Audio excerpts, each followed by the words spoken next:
নমস্কার বন্ধুরা, প্রতিদিনের মতো আমি আজকে এসে গেছি। কয়েকটা বেগুন আর এটা হচ্ছে বিচি কলা আর এই সয়াবিন, এটা দিয়ে আমি আজকে একটা নতুন রেসিপি করব। এটা তরকারি হবে আর এই মশলাগুলি দেব, এই লঙ্কা আর আদা বাটা আর এই জিরে ফোড়ন দিয়ে আমি এই তরকারিটা করব। আমি এই সয়াবিনগুলো আগে একটু ভেজে নেব। সয়াবিনগুলো আমি ভাজছি।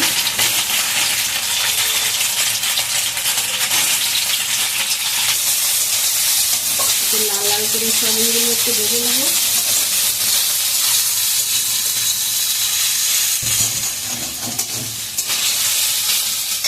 আর এই সয়াবিনগুলো লাল লাল করে ভাজা হয়ে গেছে, আমি এবার তুলে দিচ্ছি। এবার তুলে দিয়েছি আমি সয়াবিনগুলো, আবার দেবো।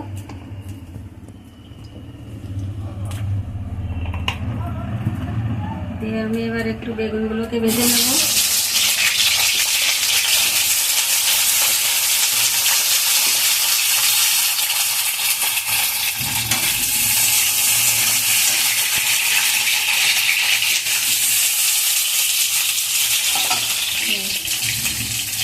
বেগুনগুলোতে একটু হলুদ দিয়ে দিয়েছি।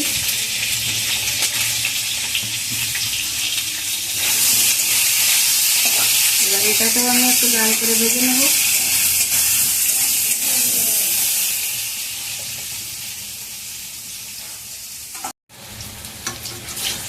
বেগুনগুলো আমার ভাজা হয়ে গেছে, এবার আমি তুলে দেবো।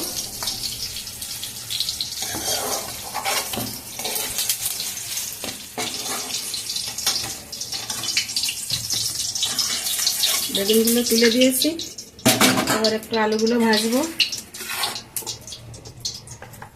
আলুগুলো দিয়ে দিলাম আর কলাগুলো সঙ্গে দিয়ে দিয়েছি।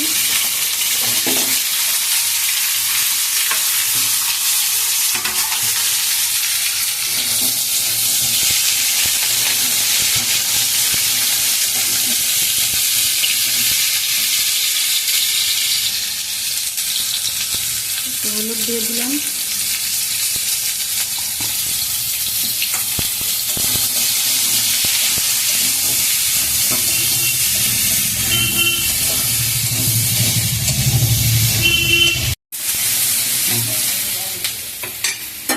এবার আমার সব মোটামুটি ভাজা হয়ে গেছে, আমি এটাও তুলে দিয়েছি।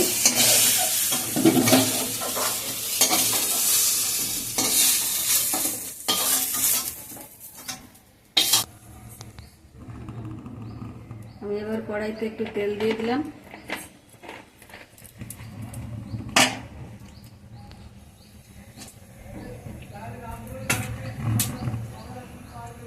এই যে আমি কয়েকটা জিরে রেখেছি, আমি এই জিরেটা ফোড়ন দিয়ে দিলাম। আবার দিয়ে দিয়েছি আদা বাটাটা। আর এটা ফুটতে তো একটু হলুদ দিয়ে দেবো, তাহলে আর ফুটবে না। এবার একটু নাড়াচাড়া করবো। কিন্তু বন্ধুরা, ফোটা বন্ধ হয়ে গেছে।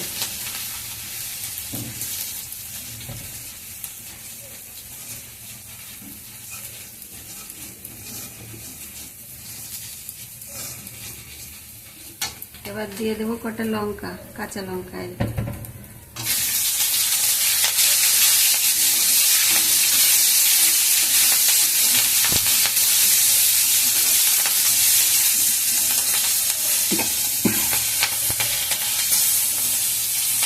আদা লঙ্কা ফোড়নটা মোটামুটি ভাজা হয়ে গেছে।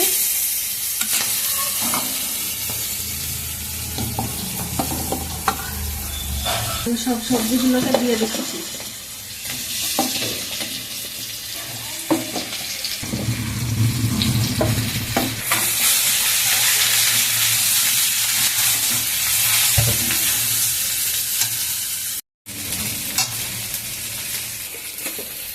এবার আমি একটু নুন দিয়ে দিলাম।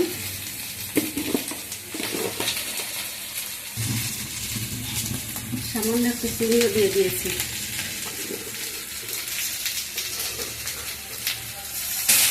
এবার আমি এটাকে ভালো করে নেড়ে চেড়ে কষিয়ে জল ঢেলে দেবো। এটা আমার কষানো হয়ে গেছে, আমি জল দিয়ে দিলাম।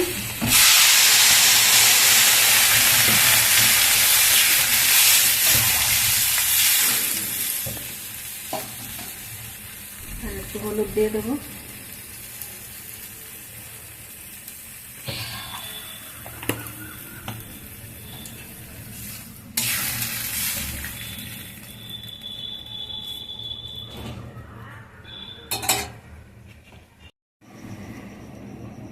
এবার আমি ঢাকনাটা তুলে দেবো। ঢাকনা তুলে দিয়েছি, ভালো করে ফুটছে।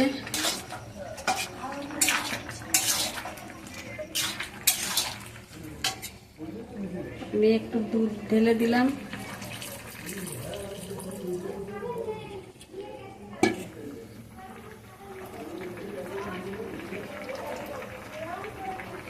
এবার আমি একটু ভেজে রাখা জিরে ধনের গুঁড়ো ছড়িয়ে দিলাম।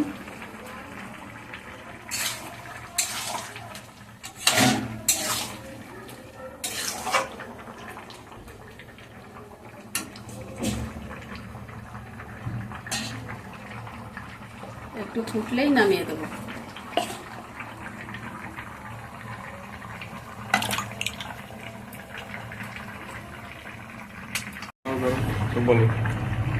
বেগুনটা গলে যাবে বলে তাই আমি আগে দিইনি, এখন বেগুনটা আমি দিয়ে দিচ্ছি।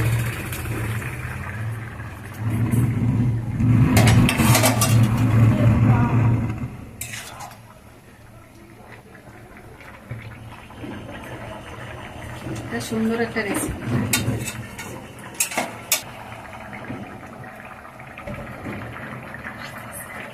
এবার ঢাকা দিয়ে দিয়েছি, এবার ফুটে উঠলে আমি নামিয়ে দেবো।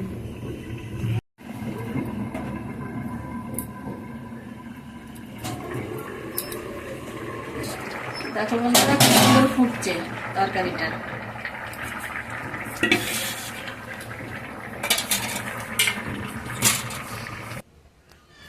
সব রকম তরকারি দিয়ে, সয়াবিন, আলু ডাঁটা দিয়ে, বেগুন দিয়ে একটা তরকারির রেসিপি আমি করেছি। এটা খুব ভালো রেসিপি। ঠিক আছে, আর কি করা যাবে।